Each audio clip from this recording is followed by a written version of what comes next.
सतनाम त्रिपाठी जी, श्री हरिवंश महाराज जी। महाराज जी, आपके चरणों में कोटि कोटि प्रणाम।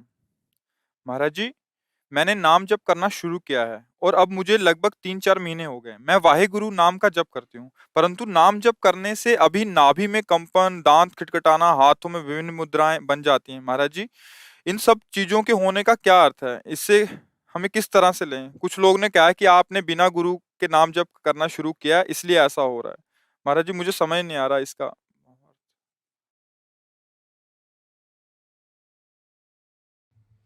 जो वाहेगुरु ही गुरु है, उनका नाम जप करे तो नाम चाहे किसी से ले या ना ले, नाम तो उन्हीं का ना। वाहेगुरु नाम परमात्मा का है, तो सतनाम उन्हीं का नाम है, ओंकार नाम उन्हीं का नाम है, वाहेगुरु उन्हीं को कहते हैं। और नाम जप करने से ऐसी वृत्तियां आती हैं, हमें लगता है बनावट से बचना चाहिए। क्योंकि आप 2-4 महीने से जप कर रहे होंगे, यहाँ जिंदगी व्यतीत हुई है। आप 2-4 घंटे जप करती होंगी, यहाँ 24 घंटे प्रयास किया गया है। एक कुंडलिनी जागृति एक स्थिति होती है योग की, उसमें शरीर का कंपायमान हो जाना, वो स्थितियां बहुत प्राणायाम परायण ब्रह्मचर्य निष्ठ उनमें आती, जो 8-8 घंटे पद्मासन लगाए हुए और कुंडलिनी जागृत हुई, उनमें ये लक्षण। भक्ति में या वाहेगुरु के नाम में जो भाव आता है, उसमें आंसू चलेंगे, हृदय गदगद हो जाएगा, आर्त भाव से पुकार होगी। मुझे लगता है कि डॉक्टर को दिखाओ।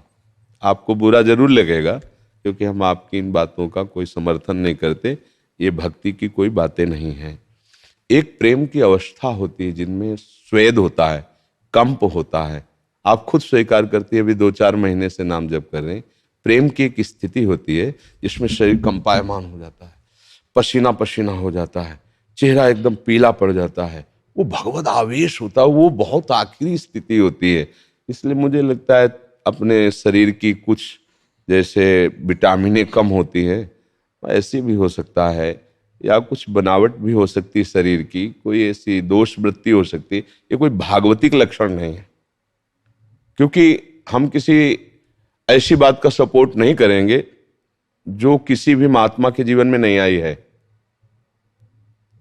बात पक्की समझ लो कि आप लोग तो साधना क्या करेंगे, मतलब इसीलिए प्रश्न हम कहते हैं कि आप क्या करेंगे, साधना कितनी करेंगे। यहां जिन्होंने ऐसे रकील खींच दी संसार की तरफ से, फिर चले उनके अनुभव की बातें बताते कि ये सब कुछ नहीं है। हाँ, अचानक एक वृत्ति जागृत हो जाती है और डूब गए, न शरीर की शुद्ध है न संसार की शुद्ध है, वो एक है।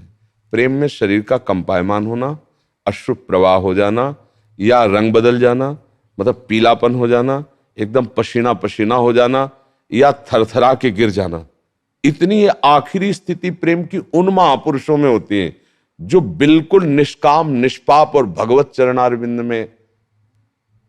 ये लीला तो हम 2 मिनट में अपने लोग कर सकते हैं, लेकिन स्थिति 2 मिनट में नहीं ला सकते।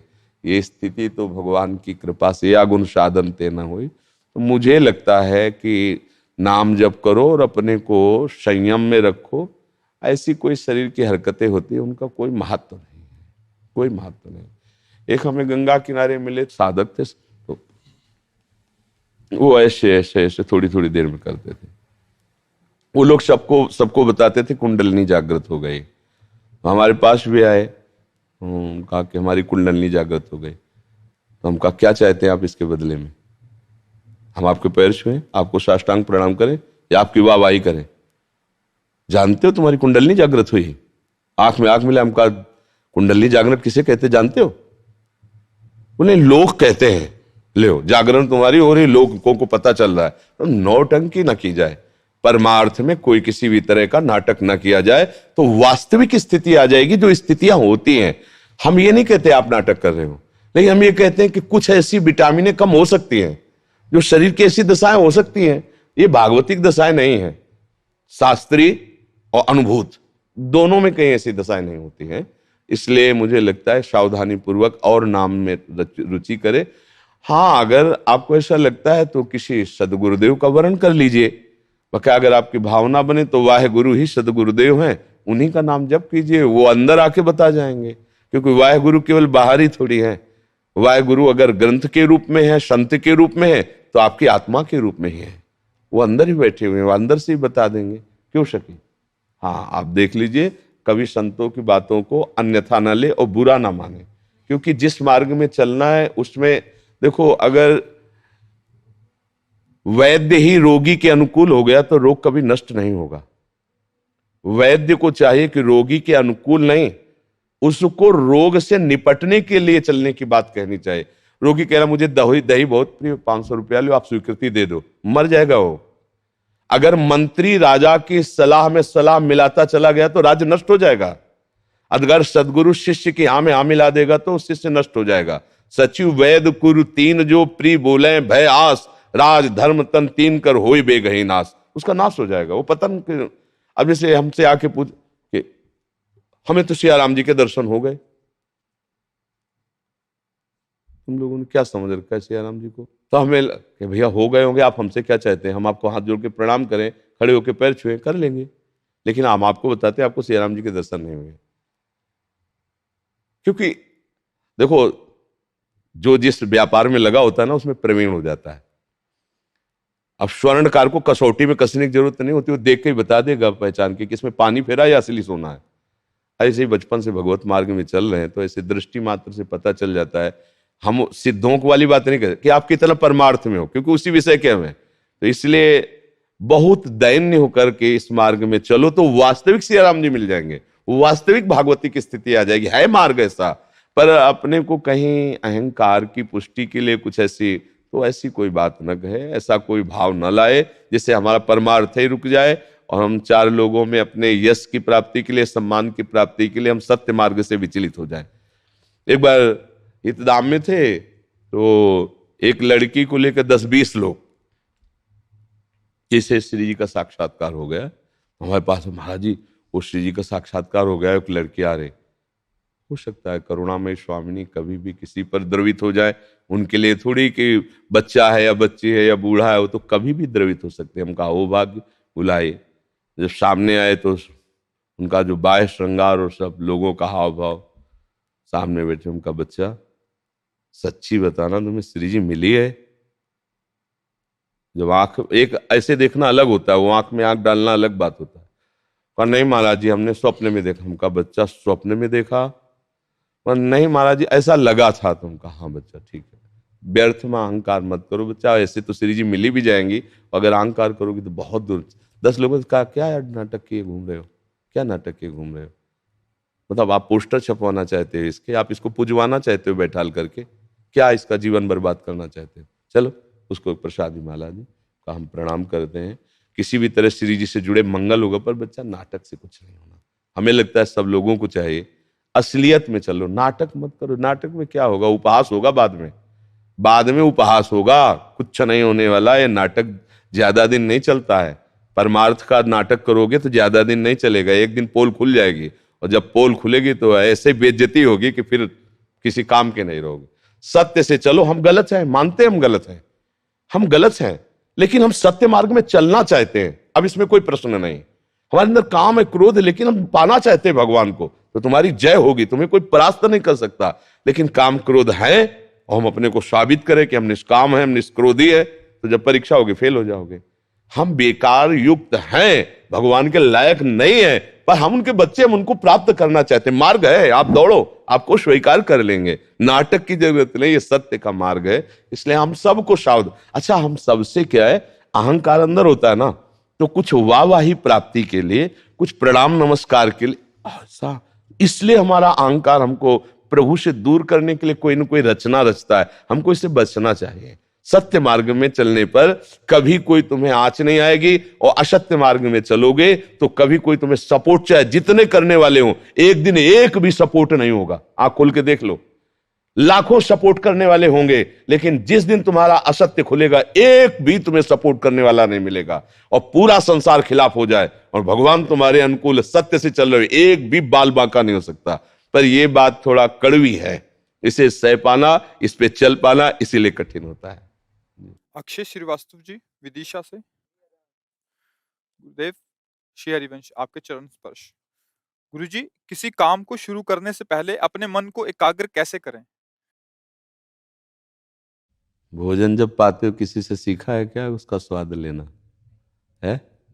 क्योंकि भूख होती है ना, तो उस समय हम एकाग्र होके ही तो पाते हैं ना, तभी उसका स्वाद ले पाते हैं। जब किसी भी कार्य करने की आपके अंदर दृढ़ इच्छा होगी तो फिर आपका मन एकाग्र करना नहीं पड़ेगा, अपने आप हो जाएगा। जब कोई भी भोग हमें प्राप्त होता है, हम भोगने की इच्छा वाले हैं, तो उस समय हमारा मन एकदम एकांत होता है, केवल उसी भोग में होता है। अगर कोई विक्षेप भी पहुंचाना चाहे तो हमें गुस्सा आएगी कि मान लो हम सुन रहे हैं या देख रहे हैं या चख रहे हैं या भोग रहे हैं, कोई भी, ऐसे ही हम उस कार्य का लक्ष्य बनावें तो एकाग्रता हो जाएगी। हमारे अंदर उत्साह होना चाहिए, जैसे भोगों के लिए होता है।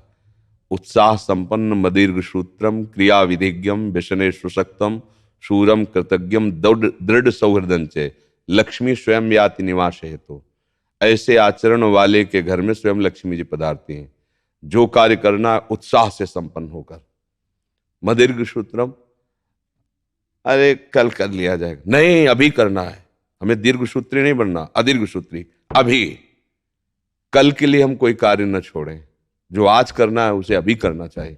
काल करे सो आज कर, आज करे सो अब। क्रिया विधिज्ञम, जो कार्य करना उसके विधान का ज्ञाता होना चाहिए। चाहे व्यापार कोई भी कार्य हो, हमें उसकी पद्धति पता होनी चाहिए। व्यसने सुशक्तम, व्यापार नौकरी किसान जो भी कर रहे हैं उसे बड़ी लगन पूर्वक करें, आसक्त होकर उसमें करें। व्यसने सुशक्तम सूरम, बलवान होना चाहिए। मैं ये नहीं कर पाऊंगा ऐसा नहीं, प्रयास करूंगा, हार गया फिर प्रयास करूंगा। और कृतज्ञम, अगर किसी ने हमारे साथ उपकार किया है तो जीवन भर उसको याद रखेंगे, हम मानेंगे।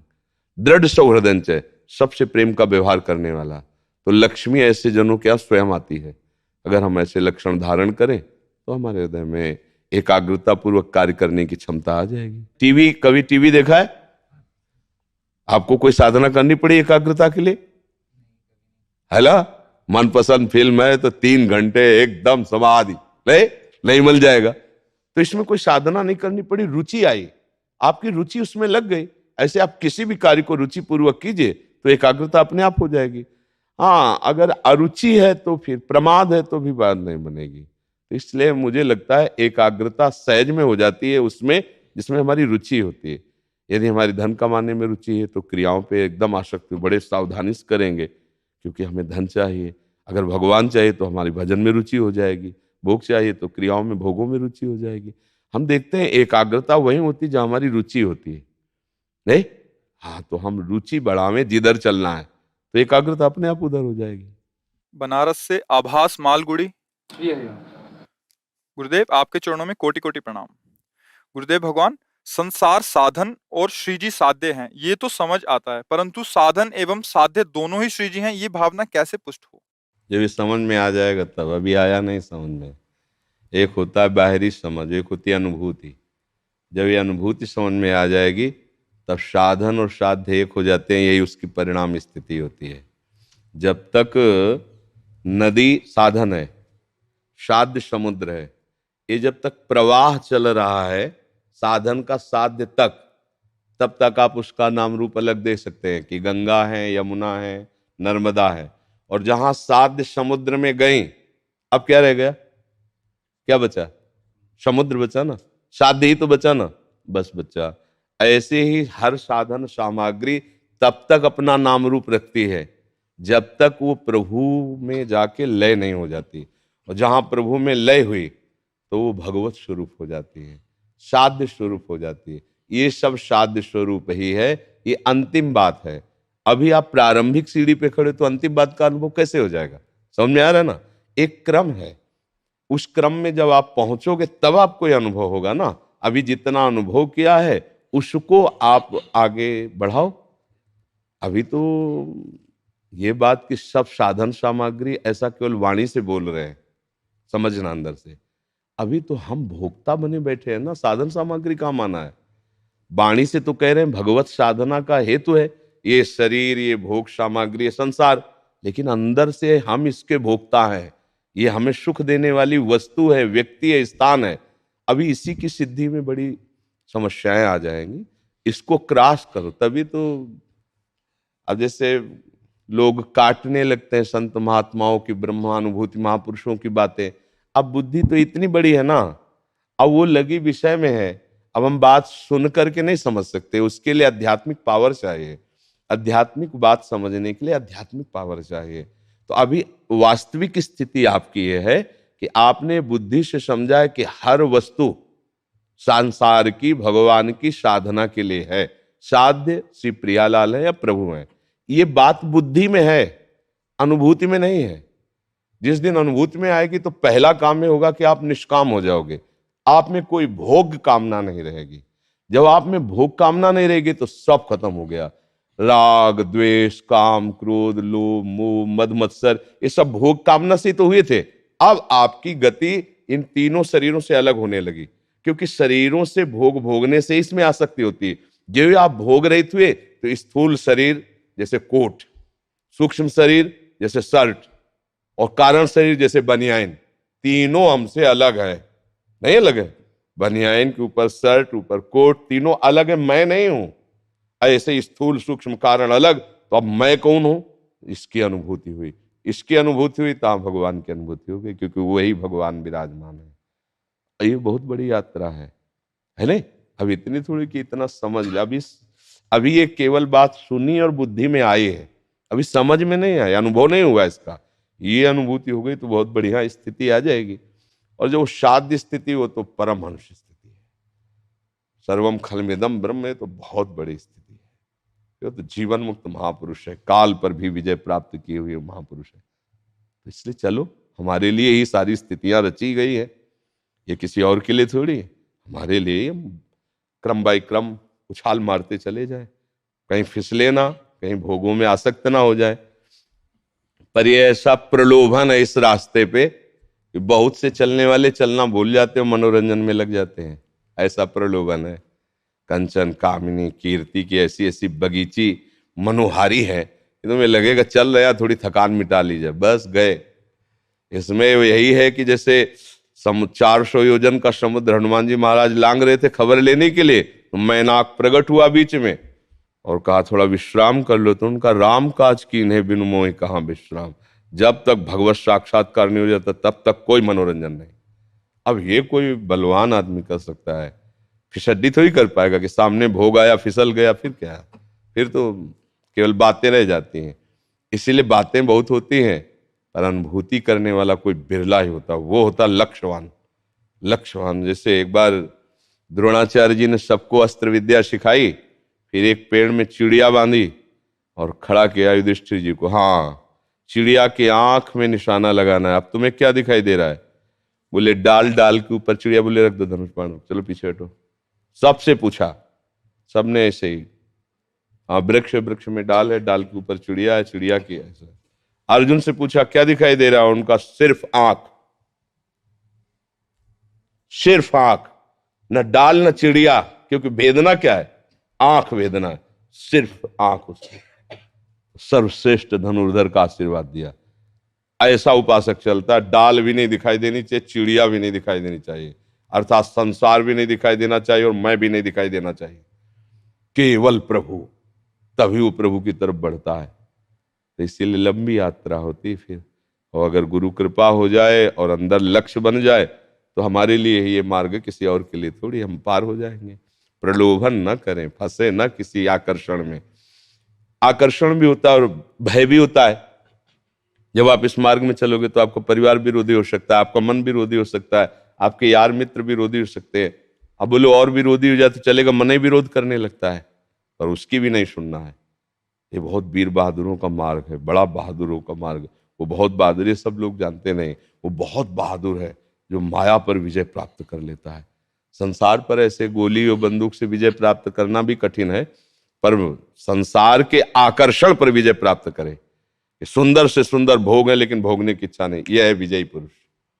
भागना नहीं, हर भोग उपस्थित है, सब फ्री है, लेकिन कोई इच्छा ही नहीं भोगने की। अब ये विजयी पुरुष कहा जाएगा। अब इसे कोई परास्त नहीं कर सकता। भोगों की इच्छा है पर भाग रहे हैं तो ये बैरागी है, भाग रहा है अभी। और जब अनुभूति हो गई तो जैसे भुना हुआ चना है ना, चाहे जितना खाद पानी लगाओ उसमें अंकुरण नहीं होना, क्योंकि भुन गया। ऐसे जो ज्ञानाग्नि में भस्म हो गया जिसका मन, भगवत स्वरूप हो गया, उसका नहीं। स्वात्मा रामम विषय मृग तृष्णाम भ्रमयति। आत्माराम पुरुष कभी किसी भी विषय मृग तृष्णा में भ्रमित नहीं होता। अगर ज्ञानी होकर भोगों को भोगता है, भोगों की इच्छा है, तो अज्ञानी ही है। वो बातें भले ज्ञान की चाटे। अगर कोई महान भक्त होकर के भगवान के सिवा और कहीं सुख मानता है, तो केवल बातें ही हैं, अभी भक्ति का रंग नहीं आया। इसीलिए दुर्लभ है ज्ञान और दुर्लभ है भक्ति, इसीलिए दुर्लभ है। भक्ति का स्वांग कर लेना सरल है, लेकिन भक्ति की कसौटी पे कसना ये बहुत कठिन बात है। और इस पे जो कस गया, फिर भगवान को अधीन कर लेता है। भगवान को अधीन कर, सुमीर पवन सुत पावन नामो, अपने बस करी राखे रामो। जानकी जी ने बौछार कर दी हनुमान जी के ऊपर। अष्ट सिद्धि नौ निधि के दाता, असवर दीन जानकी माता, राम रसायन तुम्हारे पासा। देखो कितनी बड़ी बात दे दी कि राम का जो रस रूप है वो तुम्हारे पास रहे। तुम्हारी कृपा के बिना कोई राम रस प्राप्त नहीं कर सकता। ये है भक्ति का स्वरूप। अधीन हो, अधीन कर लिया अपने आराध्य देव को। तो ऐसे थोड़ी अधीन होगा। जब हर चोट खाकर प्रभु की तरफ बढ़ोगे, तो देख रहे हैं कि मेरे लिए बच्चा इतना कष्ट सह रहा है मेरा, बस फिर निहाल कर देते हैं।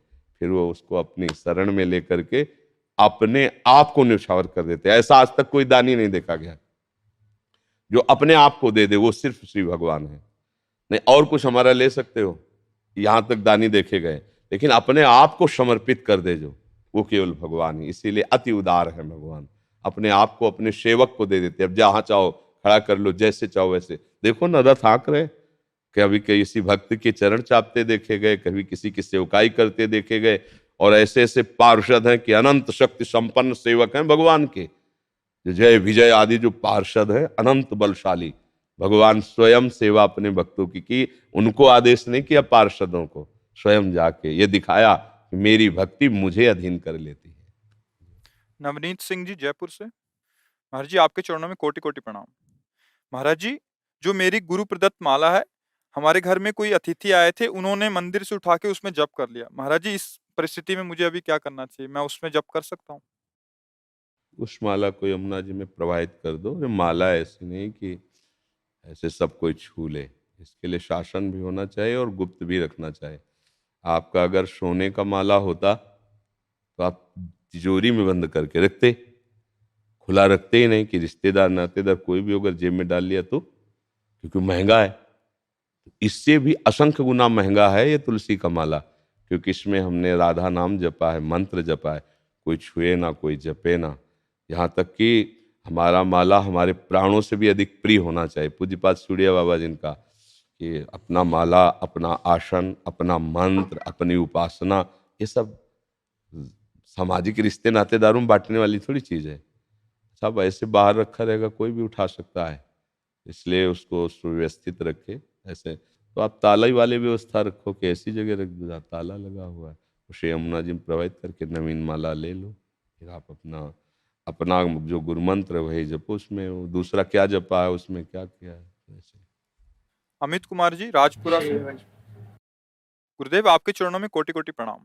महाराज जी, हमारे घर में एक कमरा है जिसमें हमारी श्री जी और ठाकुर जी की सेवा होती है, और उसी कमरे में मैं और मेरी पत्नी और बेटा रहते हैं। कई लोग कहते हैं अपने कमरे में श्री जी का विश्राम नहीं होना चाहिए। महाराज जी, अब इस तुम परिस्थिति में किसी हम की बात मानो, किसका है? हाँ, किसी की बात मत मानो। हम सेवक है, हमारे स्वामी है, हम उनके साथ ही तो रहेंगे। श्री जी हमारे कमरे में नहीं, श्री जी और कमरे में रहे, हम और कमरे में रहे। नहीं जरूरत है हमें किसी और ऐसे सिद्धांत की। अगर हमारे पास कमरा भी नहीं तो हम अपनी सैया में सुलाएंगे। सिराने हमारे श्री जी सो रही, करवट लेके हम उनके पास सो रहे। ये प्रेम की उपासना है, भाव की बात है। यहाँ ऐसे नहीं, बहुत भाव से रहना है। अब जिनके पास एक कमरा है, श्री जी न विराजमान करें। भाई सिद्धांत है, श्री जी के सामने खाना नहीं खाना, श्री जी के सामने पैर फैला के नहीं लेटना, श्री जी के सामने जोर से नहीं बोलना। ये कहाँ का? मंदिर का। हमारे घर के ठाकुर हम उन्हीं के साथ पाएंगे, उन्हीं के साथ सोएंगे, उन्हीं से हंसेंगे, उन्हीं से खेलेंगे। बुरे बुरे भले जैसे भी है, बेपर्द उनके हम सामने हैं। वो हमें सुधारें, अपने लायक बनावे, चलावें। ये अपने घर की उपासना है। किसी की बात मत मानो। हाँ, प्रसन्न होके चलो। ये सब बाहरी बातें हैं। अपने प्रेम में बाहरी बातें नहीं होती। बाहरी सिद्धांत ठाकुर जी को अधीन नहीं कर सकते, ध्यान रखना। जो कर्मा बाई थी, सुबह सुबह 3 साढ़े 3 बजे खिचड़ी चढ़ा देती, बिना नहाए धोए, बिना कुल्ला किए। उन्होंने विचार किया कि शाम तक शयन भोग तक तो खूब लोग भोग लगाते हैं। ठाकुर जी रात में सोते होंगे, तो अब इतनी लेट तक उनको भूख नहीं लग जाती होगी। होगा हम जल्दी भोग लगाएंगे। 3 साढ़े 3 बजे खिचड़ी उबाल करके बुलाती, ठाकुर जी आने लगे, पाने लगे। अब एक दिन 7-8 बजे स्नान करने जा रहे थे, तो एक नियम संयम वाले महात्मा मिले। कर्मा भाई, अब स्नान करने जा रहे हो तुम भक्त हो करके? तो उनका, महाराज वो सुबह से खिचड़ी बनाते हैं ना ठाकुर जी को, इसीलिए अपनी बातें सबको नहीं बतानी चाहिए उपासना की, गुरुजनों से ही बात करनी चाहिए। उन्होंने कहा ठाकुर जी को भोग लगाती हो ना सुबह सुबह, ठाकुर कितना बड़ा पाप कर रहे हो, अपराध कर रहे हो, बिना नहाए धोए ठाकुर को भोग लगाते हो, उनको ये तो बड़ा अपराध है। अब उनके संतों पे श्रद्धा थी। अच्छा, तो अब वो सुबह शुरू हो गई स्नान और सब करते हुए, फिर भोग बनाया और बुलाया। ठाकुर जी आए, एक कवल लिपाए तले मंदिर का पट खोला तो भागे जगन्नाथ जी। और वहां खिचड़ी मुख में लगी थी वैसे, तो वहां सेवकों ने कहा, जय जय, अभी तो भोग भी नहीं पधरा है, आप कहाँ से खिचड़ी लगाए? अरे बोले, एक महात्मा है ना, बड़ी पंडिताई छाट दिया कर्मा बाई से, अब वो हमें प्यार से तड़के पवाती थी, अब उनका भोग लेट विलंब से लगा, इसीलिए ऐसा। तो अच्छा, तो उनका आदेश कर दो जाके कर्माबाई को कि तुम जैसे बनाती थी वैसे ही बनाओ। ये सब सिद्धांत दूसरों के लिए, प्रेमियों के लिए नहीं, भगवान ने स्वयं कहा। तो इसलिए अब हम मान लो एक छोटा सा कमरा है, अपने परिवार का पोषण कर रहे हैं, तो उपासना नहीं करें हम श्री जी की सेवा ना विराजमान करें। ये किसी की बात नहीं माननी है, अपने मार्ग से चले।